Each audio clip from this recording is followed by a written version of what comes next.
Peace be with you. I would like to give a few words of advice to Muslims on how to use salah to their advantage, how to use prayer to their advantage. We all know that prayer, salah, is something that God gave us to help us. In the 29th chapter of the Quran, verse 45, we are told, "And recite that which has been revealed to you from your Lord and keep up prayer. Surely prayer keeps away from indecency and evil, and remembrance of God is akbar. Remembrance of God is greatest, and God knows what you do." We all recite the Quran during prayer. What I propose is what I call situational salah. When you know that you are likely to encounter a situation, what you should do is the prayer, whatever prayer is at that time, is you should recite the verses that relate. So when you do encounter the situation, it's fresh in your mind, and you can remember God in that moment and do what God wanted you to do, because that's ultimately what remembrance of God is. Recognizing the situation, remembering what God wants you to do, and then doing it. Passing the test. So when you know you are about to go see your parents, you recite the verses about your parents, right?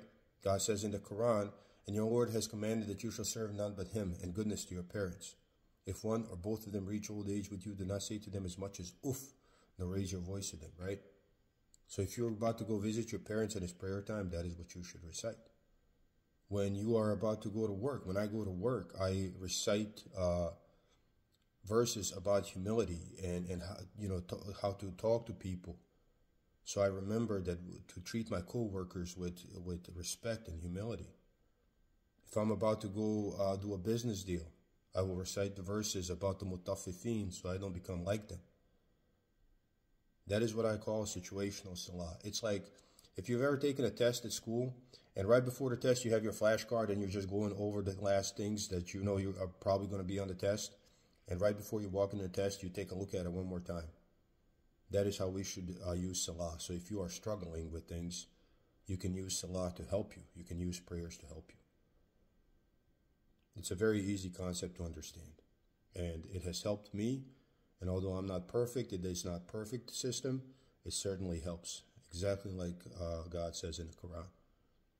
It helps keep us away from indecency and evil because it helps us remember God. It helps us remember the situation and what God wants us to do in that situation. Peace be with you.